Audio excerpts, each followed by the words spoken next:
Hola, ¿cómo están? Bienvenidos al podcast de Doc on the Rocks. Aquí vamos a aprender todo sobre destilados y todos los temas relacionados a los destilados. Y me acompaña Wayne Boburg, más conocido como Wayne Shine. ¿Cómo estás, Wayne? Bien, gracias, un gusto tenerlos con nosotros. Y bueno, hoy, este mes, Wayne, se celebra el Día Internacional del Gin. Y como buenos aficionados de gin, vamos a inaugurar este podcast con este tema, ¿verdad? Y es, ¿qué es gin? Bueno, es difícil de contestar porque obviamente vivimos en un país ronero, ¿verdad, Wayne? Dijéramos donde hay más información de ron, donde la gente toma más whisky. Bueno, ron obviamente y whisky. Gin, dijéramos, no es bueno, el predilecto, aunque ha ido creciendo en los últimos años, pero yo creo que es importante conceptualizarlo, saber qué es, que la gente aprenda qué es. Así es que contame, si yo te digo, ¿qué es gin? ¿Qué me contestas? ¿Cuál es tu concepto de gin? Bueno, para empezar, depende en qué país estés preguntando. En nuestro país es alcohol destilado en presencia de bayas de enebro. En algunos otros países, por ley, tiene que ser alcohol de grano, destilado en presencia de bayas de enebro. A veces puede no estar destilado en presencia de bayas de enebro, dependiendo del proceso, pero sí tiene que ser una de las notas principales, el enebro en aroma y en sabor. Ok, o sea que la característica principal, para que entiendan, es la enebrina. O sea, pero tal vez me regreso un poquito, creo importante que hablemos un poquito del alcohol base. O alcohol neutro, como le llaman en algunos lugares. ¿De dónde puede venir ese alcohol? Por ejemplo, yo he leído textos que dicen que puede venir de cualquier cosa fermentable, pero eso no me dice mucho, ¿verdad? Que es una cosa fermentable. Entonces, contame, ¿de dónde puede venir ese alcohol neutro? Bueno, el alcohol neutro, más que depender de la fuente de dónde viene el alcohol, depende del proceso que se le dé. El alcohol puede venir de cualquier cosa fermentada, entiéndase, caña de azúcar en países roneros. Como el nuestro, ¿verdad? Puede ser de grano también, que es la mayoría del hemisferio norte. Puede venir de fruta también, dependiendo de lo que haya disponible en donde uno esté. Pero el proceso es lo que manda, y para hacer alcohol neutro hay que pasarlo por un proceso de rectificación. Esto significa que si uno lo quiere hacer de manera eficiente, se necesita una columna de destilación fraccionada. Bueno, que puede ser columna o dijéramos alambique, pero ese, dijéramos, vamos a hacer un episodio, deberíamos de tener únicamente eso, pero dijéramos entonces, tengo un alcohol base que viene de cualquier cereal, fruta, que puede ser fermentable, ¿correcto? Entonces, lo fermento y luego lo destilo. Bueno, ¿qué es destilado? Bueno, destilado, y te digo, para mí es concentrar el alcohol base a través de la condensación. O sea, separo el agua, el alcohol, lo que sale, ¿verdad? De último es un alcohol más concentrado, dijéramos. Y entonces, volviendo al gin, ¿verdad? El ingrediente principal es que ese alcohol base que estamos hablando aquí, ¿verdad? Que puede venir de cualquier cosa que sea fermentable, aunque el concepto es como muy general, se redestile, le digo yo, en presencia de bayas de enebro. Y en el caso, bueno, aquí hay una pregunta que siempre me he hecho. Entonces, bayas de enebro y otros botánicos, usualmente así se hace. Pero si yo destilo solo el alcohol base con bayas de enebro, eso ya podría ser un gin, ¿correcto? Sí, así es. En algunos casos se podría usar solo bayas de enebro. De hecho, en algunas empresas lo que se hace es destilar aparte las bayas de enebro, destilar aparte los otros botánicos y después mezclarlos ya para sacar un producto final. En otros casos puede no destilarse en presencia de bayas de enebro, sino que lo que se hace es remojarlas. Y después de que pasan en remojo un buen tiempo, se destila. Y ¿qué es la maceración? eso, Que vamos a hablar un poquito de los métodos. Pero bueno, ¿qué es la enebrina? Entonces, decimos que el gin es alcohol base destilado en presencia de bayas de enebro. Las bayas de enebro son, bueno, familia de los cipreses. El árbol, ¿verdad? Es familia de los cipreses. Son unos conitos que, bueno, yo he visto en fotos que se cortan. técnicamente son conos porque son plantas coníferas, pero si uno los ve, no tienen forma de cono, tienen forma de baya, por eso es que Correcto, son una bayas de valla enebro. correcto. Pero al igual que el ciprés, que también tiene forma de baya, si uno los empieza a deshacer, sacan bastante olor resinoso a pino. Como a pino, ok. Por eso es que el gin, bueno, también tiene un olorcito y sabor a pareciera ser pino, Sí. ¿verdad? Pero en realidad la baya, son De las la bayas baya de de enebro, enebro. que es Bueno, aunque algunos ginebras pues también los destilan con pino para darle un un poquito poco más más de... de...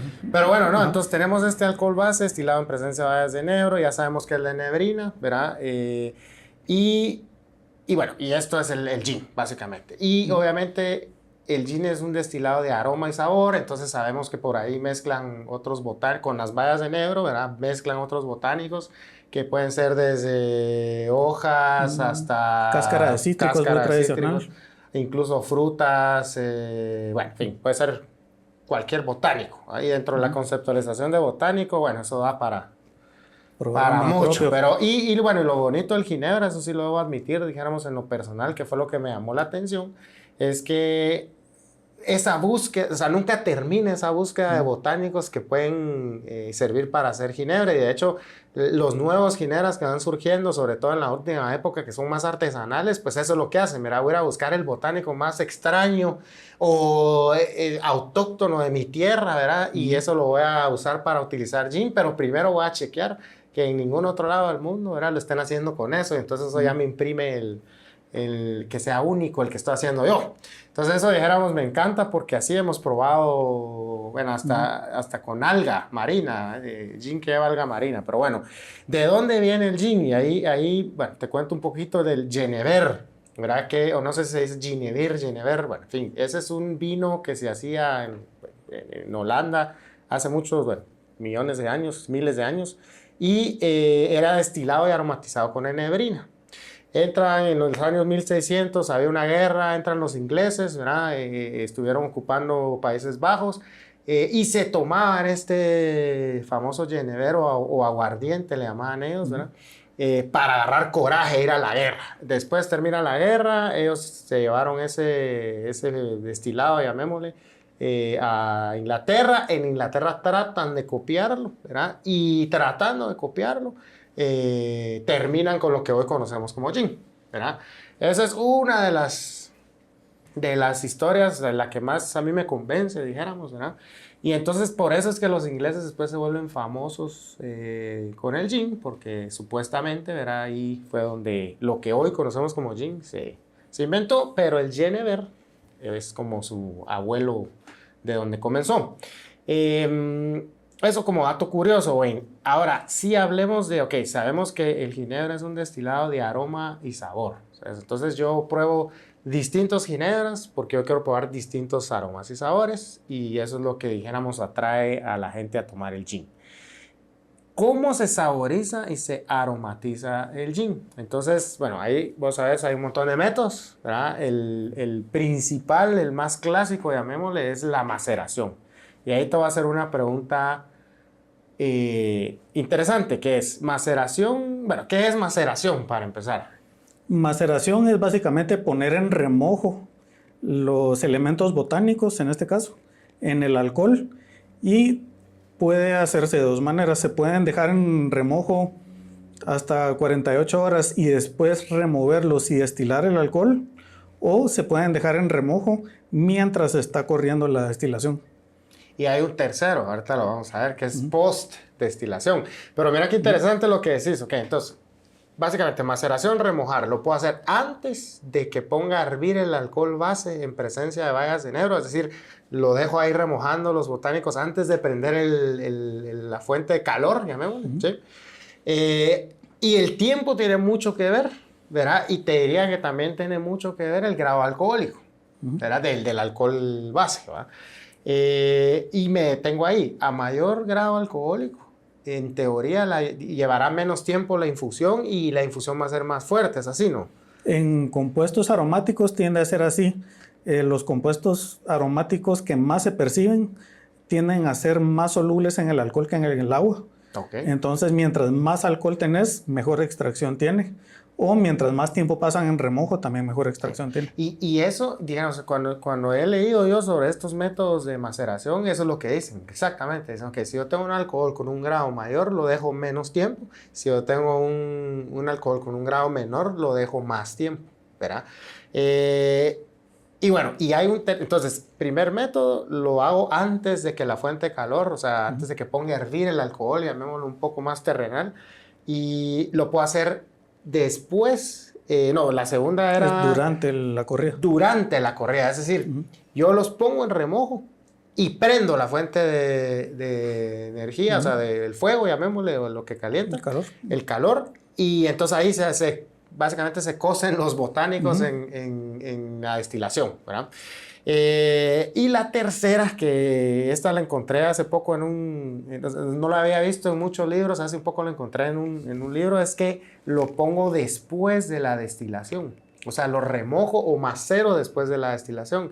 Y aquí, ese libro que yo leí era de un ginebra muy conocido, ¿verdad? Y era que ellos echaban pepino. Y decían, yo el pepino no lo puedo echar en caliente o lo puedo meter al momento de la destilación, porque entonces me va a tirar unos aromas y sabores como de podrido. Entonces lo tengo que hacer después de la destilación. Y ahí te hago una pregunta, porque eso sí ya no lo aclaraban. Obviamente lo que sale finalmente de la destilación está frío porque hubo una condensación, en frío se puede echar eso o hay que esperar a que llegue a temperatura ambiente o tiene porque en algún momento vi maceración en frío. Entonces, ¿cuál es la diferencia entre que lo haga en frío recién salidito del destilador o que lo deje un rato que se ponga en temperatura ambiente y después aquellos botánicos que yo quiero, que no puedo calentar, dijéramos, los ponga a macerar? La maceración en frío es una técnica muy tradicional, viene desde la época del Genever. Es lo que se conoce hoy en día como un gin compuesto. Y tradicionalmente se hace a temperatura ambiente. Dependiendo del equipo de destilación que uno tenga, el condensado puede salir más frío que ambiente o puede salir más caliente que ambiente. O incluso puede salir perfectamente a temperatura ambiente. Entonces, mientras más frío esté, más tiempo va a tardar en infusionar, pero va a cuidar mejor los sabores y aromas del botánico que se está infusionando. Entonces, o sea, el mensaje es que finalmente depende qué es lo que quiera. O sea, no hay uno mejor, no hay uno peor, sino que depende qué es lo que yo le quiero imprimir al gin que estoy haciendo.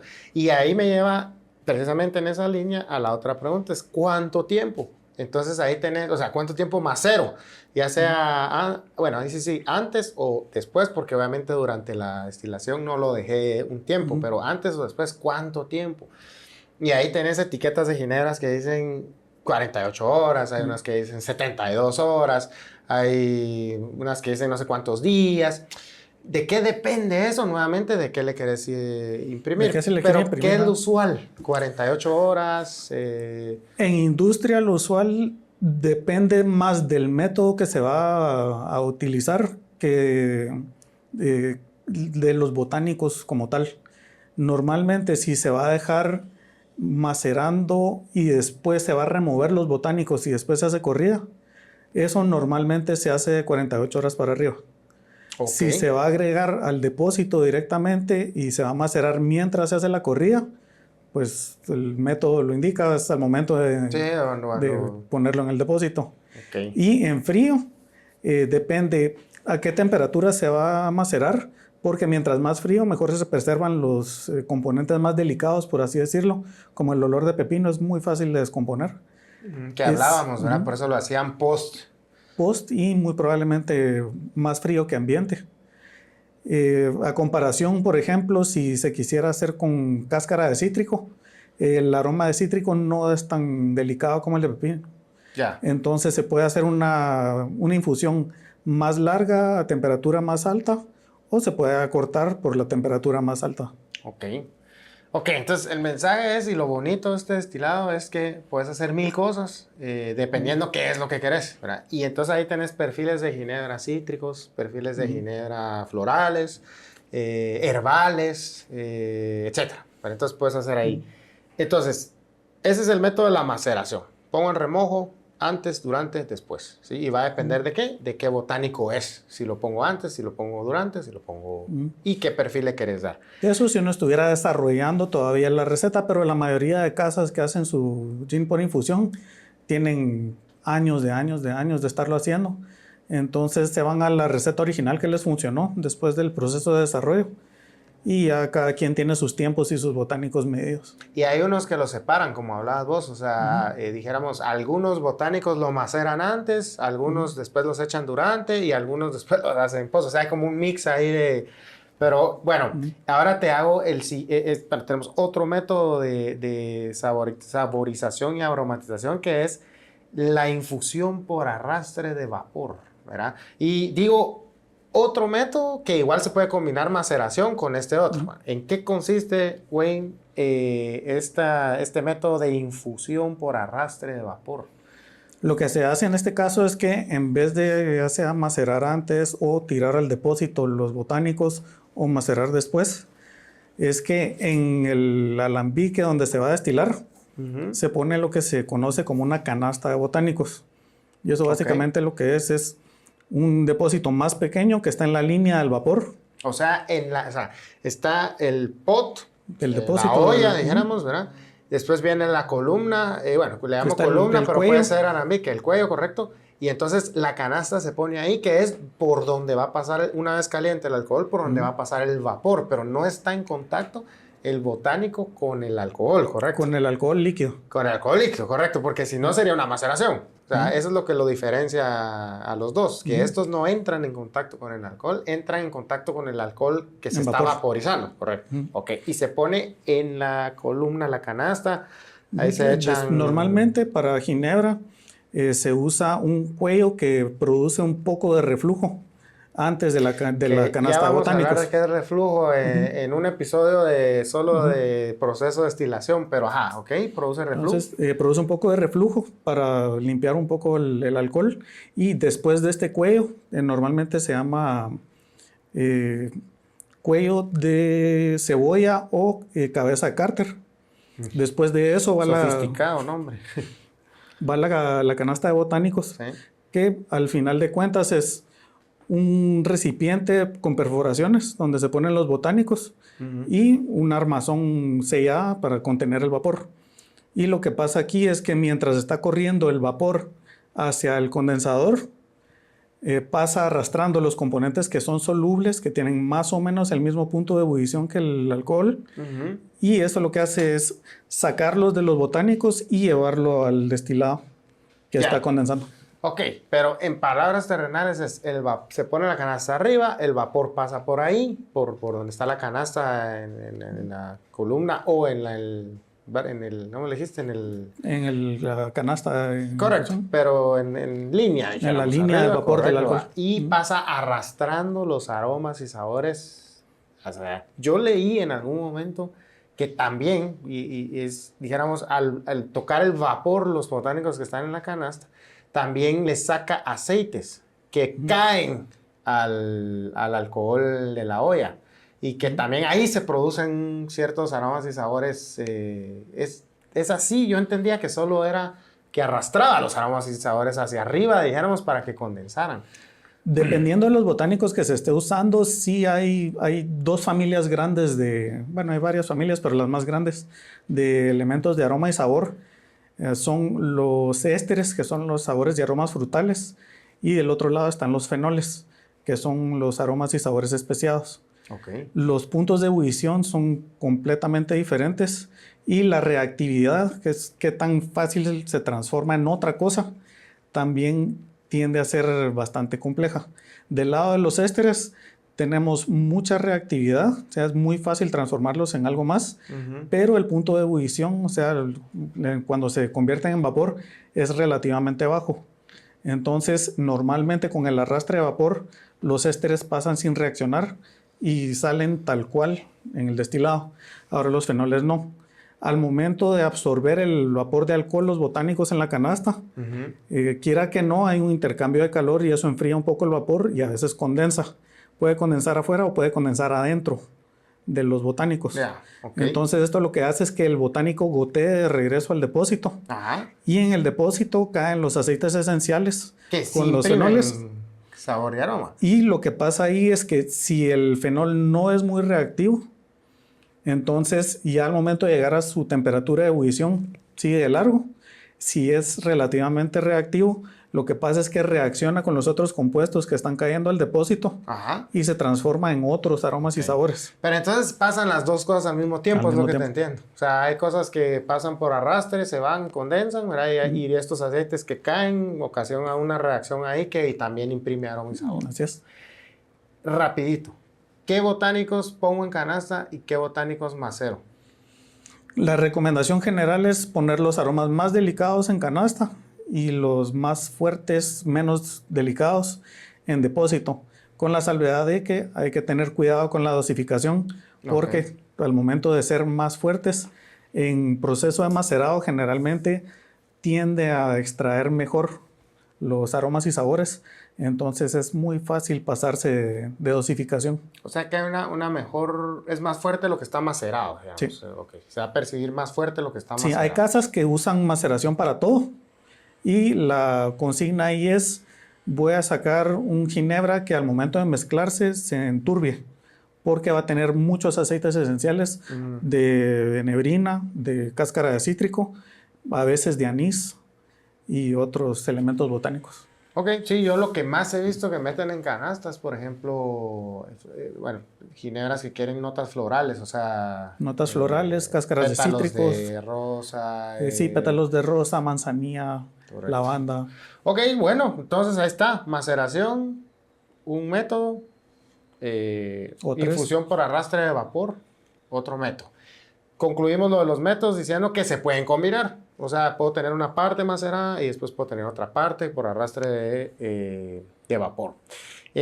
Hablemos un rato, Wayne, de la clasificación. Clasificaciones o tipos, ¿verdad? Yo he leído que hay, pero para tirar a la basura.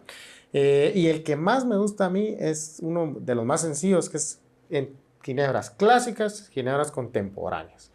Ginebras clásicas son aquellas ginebras donde la enebrina o el enebro predomina, es decir, va a predominar un aroma y sabor pinoso, llamémosle, ¿verdad? Sí hay otros botánicos, como lo hablamos al principio, sí hay otros botánicos, pero van a tener un segundo plano, un rol secundario, ¿verdad?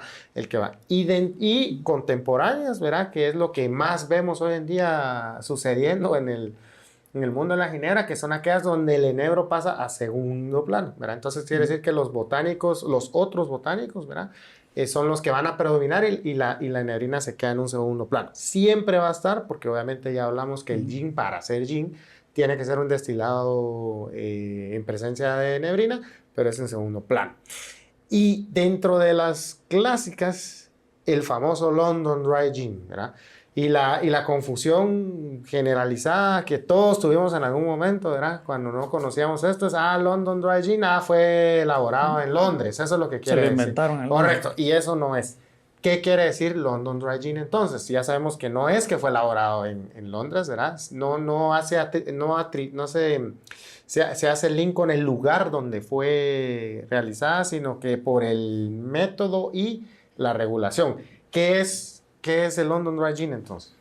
London Dry Gin históricamente es ginebra como se hacía a finales de los 1800 para ser exportado a Inglaterra y consumirse más que nada en Londres. O sea, la hacían en otro lugar y la traían a Londres, ¿ok? A consumirse. A consumir en Londres. Entonces, es similar, yo vengo del mundo de la cerveza. Entonces, si alguien conoce más o menos el estilo India Pale Ale, es una historia similar, no es una cerveza que se hiciera en India y se exportara al resto del mundo, a Inglaterra, que era colonia en ese entonces, sino que en ese caso es la inversa. Era una cerveza que se hacía en Inglaterra con el fin de exportarse a las tropas coloniales en la India. Entonces, este era ginebra hecho en India. Ok, que venía a Londres. A Inglaterra, principalmente a Londres, para ser consumida, ¿ok?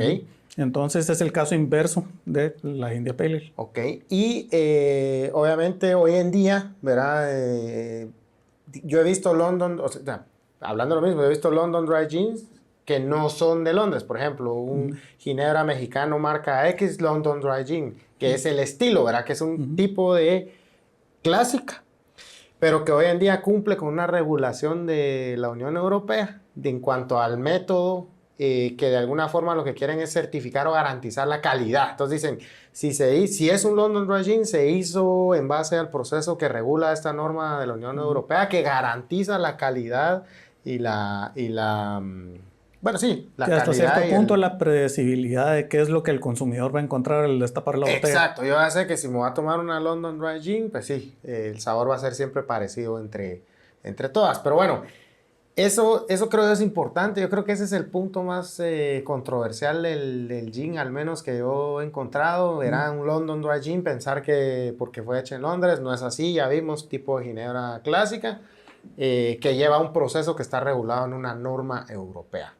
Bueno, creo que hemos cubierto todos los puntos del gin, Wayne. No sé, algo que nos haya faltado, que crees que la audiencia quiera saber o lo hemos cubierto todo.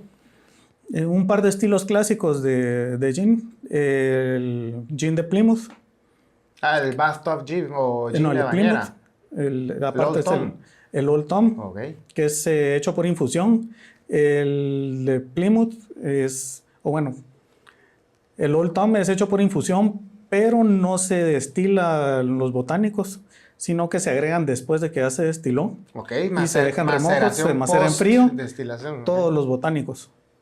Y aparte el Plymouth, que es muy similar a un London Dry, pero está endulzado. Okay. Esa es la Bueno, distinción. y ahí es donde te hablaba yo que había un montón de clasificaciones y estos los metían dentro De del los gins el Navy clásicos. Strength, por ejemplo. A veces lo También. sacan, ¿verdad? Que es un ginebra que está arriba del 57%, pero bueno. Listo, entonces, Wayne, muchas gracias. Con esto cerramos este episodio, celebrando, por supuesto, este mes el Día Internacional de la Ginebra. Así es que ahí se toman sus buenos gin and tonics. Síganos en las redes, ahí lo van a ver en pantalla. Y muchas gracias. Gracias a vos por tenerme aquí y a ustedes por estar con nosotros. Hasta la próxima.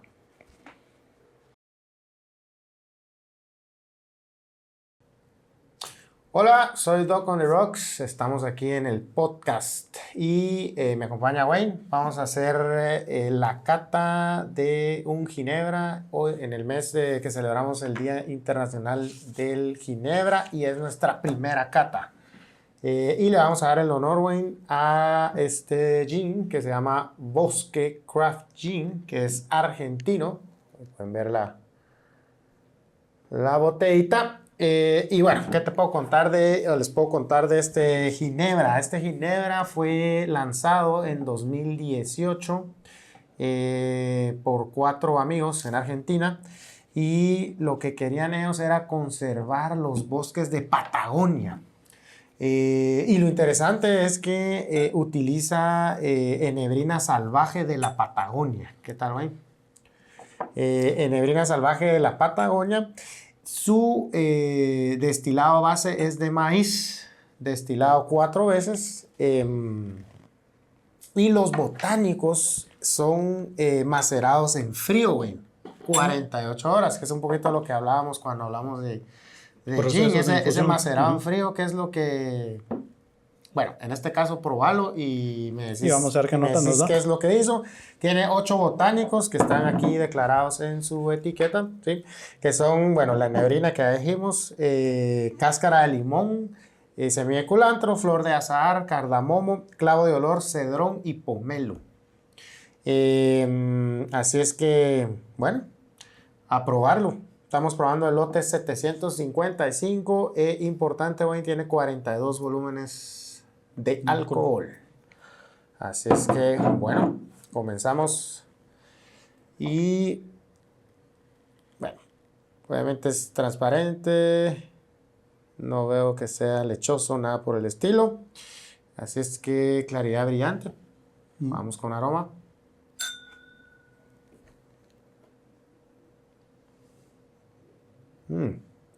Cítrico.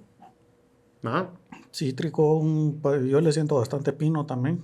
Tiene dulzor en aroma. Sí, ligero, el alcohol se siente bien limpio. No es un alcohol... Está intenso el alcohol, pero no está quemante. Cítrico. Dulce, correcto, está intenso.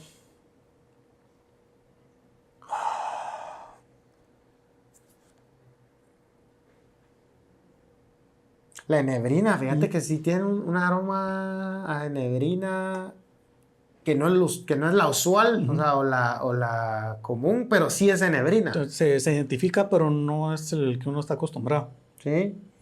Y no quiero como que pecar de que estoy haciendo publicidad, pero eso sí pudiera ser la enebrina salvaje de la Patagonia. O sea, no es como que hemos probado ginebras que tengan esa, ¿no? O la infusión en frío.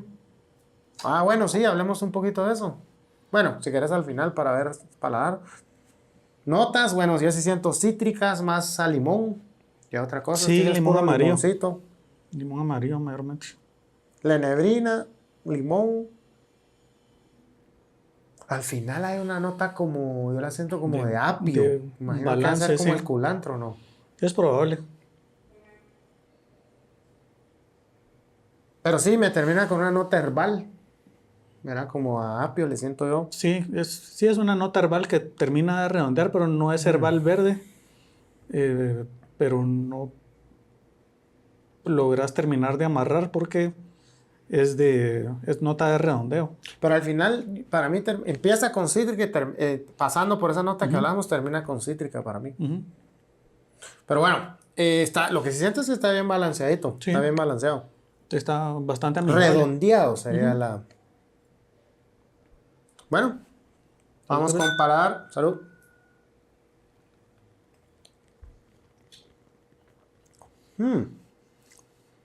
Cardamomo. Y no sé, el dulzor está mucho menos en paladar que en aroma. En aroma sí era como muy... El dulzor está menos en paladar. Sí, me imagino que el dulzor que se siente, me decía, este es alcohol base de maíz, es probable que sea el dulzor del maíz. O sea, sí es dulce, pero es más dulce en aroma. Sí, en aroma. Predomina el cardamomo, siento yo. Lo que pasa es que el cardamomo también es una nota bastante invasiva. Yo te diría, está balanceado el cardamomo con la enebrina. Sí. Con las cáscaras de limón más que nada. Y sabes que siento mucho el cedrón. O sea, sí, al final te seca la lengua el cedrón y obviamente han de usar el cedrón para la audiencia porque como es alcohol dulce, quieren compensar ahí el dulzor del alcohol, entonces por eso echan el cedrón y secan un poquito el paladar, pero interesante. No hay muchos ginebras que declaren como cedrón o madera en sus botánicos. Pero sí, notas yo te diría en paladar, comienza con notas cítricas a limón, paso por la enebrina y luego me viene el cardamomo, que es como la nota media que predomina para mí, termino con el seco del cedrón, porque no es un sabor a cedrón, sino es un seco en la lengua del cedrón. Y una cosa interesante es que el alcohol se perdió, o sea, en aroma era algo intenso, aquí está apagadito. Sí, no se siente mucho el carácter. Siento que el viaje es bien corto, o sea, pasa muy rápido todo y se apaga. Sí, eso es un viaje corto. Pero creo que lo que más puedo rescatar de este ginebra es lo balanceado que está tanto en aroma como en paladar. Lo balanceado y lo amigable, porque no son sabores ni aromas muy intensos, entonces se presta para tomar solo o para coctelar. Sí, este sí sería un buen ginebra para sipear, básicamente, sí. Pero, overall, yo lo escribo como cítrico, es un ginebra cítrico y me gusta. Me gustaría que me dan ganas como de probarlo en un gin tonic, no sé. Sí, está bastante bueno y... Ha ganado los últimos años un montón de premios, así es que para el que lo vea, lo encuentre o vaya a Argentina, que creo que todavía solo en Argentina lo venden, recomendado. Sin pensarlo dos veces. Sí, así es que bueno, la cata de Ginebra Bosque Craft Gin, nos vemos a la próxima. Doc on the Rocks, Wayne, chao. Nos vemos. Hola, soy Doc on the Rocks. Estoy aquí con mi amigo Marvin, el Lick en Cantinas. ¿Cómo estás? Bien, qué bueno. Y bueno, estamos en el segmento Lick de coctelería en casa. Lo que queremos es explicarle aquí a la audiencia cómo pueden preparar un cóctel rico, sencillo y con ingredientes que usualmente uno tiene en casa o que son fáciles de conseguir. Entonces, contanos, Lick, ¿qué nos vas a preparar hoy? Mira, vamos a preparar una reversión de uno de mis cócteles favoritos, que mi cóctel favorito se llama Southside, que es... Soulside. El Southside era el favorito de Al Capone, por eso se llama Southside, era la región que él dominaba en Chicago, así que de ahí nace el nombre. Es una bebida bastante sencilla, son 3 ingredientes los que lleva, y vamos a agregar un cuarto, que es mi reversión del cóctel. El twist. Así Le es. vas a dar un twist a este cóctel. ¿Este es un clásico? No. Sí, este es un clásico. Listo. Este es un clasicón que va a tener una reversión. Listo, es un twist entonces de un clásico y el twist te lo está dando el Lick. Contanos, andanos Vamos a contando qué estás haciendo para que la gente... Primer ingrediente que todo el mundo seguramente puede conseguir y tener en casa, hierbabuena. Vamos a agregar y lo hierbabuena. echamos en el En shaker. la coctelera. Si no tienen una coctelera en casa, pueden conseguir un topper que selle bien, un frasco que selle bien, y es su coctelera. Ahí pueden Yo mezclar. uso, ¿sabes qué uso yo? Los tumblers que Ahí ahora está. todos tienen, ¿verdad? Con su tapadera, y ahí lo... Súper funcionales, y aparte de que esto está insulado al frío, funciona re Listo. bien. Ginebra, todos tienen en casa. Cualquier ginebra, sí, cualquier Sí, ginebra que sea... la de preferencia. Listo. De preferencia vamos a agregar Ahora ya todos tienen ginebra en la casa, pero... una 1,5 onzas de la ginebra favorita. 11,5, que es la medida estándar. Sí, la medida estándar de la bebida, aparte que esto va a llevar otra proporción alcohólica. Ok, Vamos a agregar una onza de jugo de limón, listo. Al shaker, ok. una onza de jarabe de azúcar o ¿Alguna sirope. otra? Sí, bueno, podemos utilizar miel de abeja, por ejemplo, Sí. o podemos utilizar, ahora venden ese jarabe de agave en el supermercado, que Súper también, rico. que también funciona. Yo lo uso para los palomas, ¿verdad? ¿Y esto era cuánto dijiste, Lick? Eso era una onza Una de onza. limón, una onza. No, perdón, el jarabe de azúcar. También una onza, va. más o menos es un limón exprimido y la misma proporción de la... Listo. Y aquí viene la magia. Echamos hielo en el shaker Y lo que hay que hacer es coctelear con fuerza, ya sea dentro de un tumbler o dentro de una coctelera, para que se rompan las hojas de hierbabuena y pues suelten sus sabores. Esto. Eso sí es técnica de cada quien. Excelente. Para no tragarnos todos los pedacitos, vamos a darle un doble colado. Me igual el olorcito, cabrón. De la hierbabuena. Sí, justo. Si la Doble tiene. colado. Sí. ¿Eso qué es? ¿Sí? ¿Qué quiere decir? Que vamos a utilizar un colador fino. Un colador fino para que no se vayan los pedacitos de hojas de hierbabuena. Una pregunta, ¿por qué no machacaste la hoja en esta ocasión, sino que la rompiste con el hielo y dejamos dentro del shaker? ¿O es lo mismo? No es necesario, creo que es un proceso que puede... Pues, Que se puede hacer así, dijeras puede para hacer facilidad. No por todos facilidad. tienen un modeler igual en el... exacto. Ya, ok. Y es bastante más fácil hacerlo de esta forma. Buenísimo. Y entonces, ok, Entonces, tenés tu doble colador. Aquí tenemos uno con nuestro vaso y acá tenemos otro. por eso le llamas doble, ok. Así es.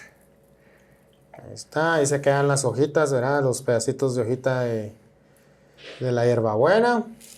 ¿Listo? Ahí estamos. Y aquí viene la parte coqueta, que es mi reversión. Vamos a agregar un top de espumante. Eso, ok. Cualquier espumante, Lick. El de preferencia. Ok. El de preferencia. Vamos a decorar con un brote, el más guapo que tengan ahí de la hierbabuena. La misma hierbabuena que teníamos para el cóctel, de ahí agarramos el garnish o el adorno. Así es. Y Listo. por favor, No, aquí vean cómo se mira. Delicioso. Vamos a ver, ok. Lick. salud. Mm. Oh. Delicioso, ¿no? Delicioso te digo porque está muy refrescante. Sí, ese ¿Verdad? es Cuando acercas cabal el vaso, pues se siente el aroma de la hierbabuena refrescante. Y lo que más me gusta es que no es muy dulce. el color. Y el color. Y el color. Así es que ya vieron el twist de el Lick en cantinas del cóctel Southside. Soulside, que era el cóctel favorito de Al Capone. Así es. Gracias, Lick. Nos vemos en la próxima. Estén pendientes porque cada episodio va a tener un cóctel para hacer en casa. Hagan cócteles en casa.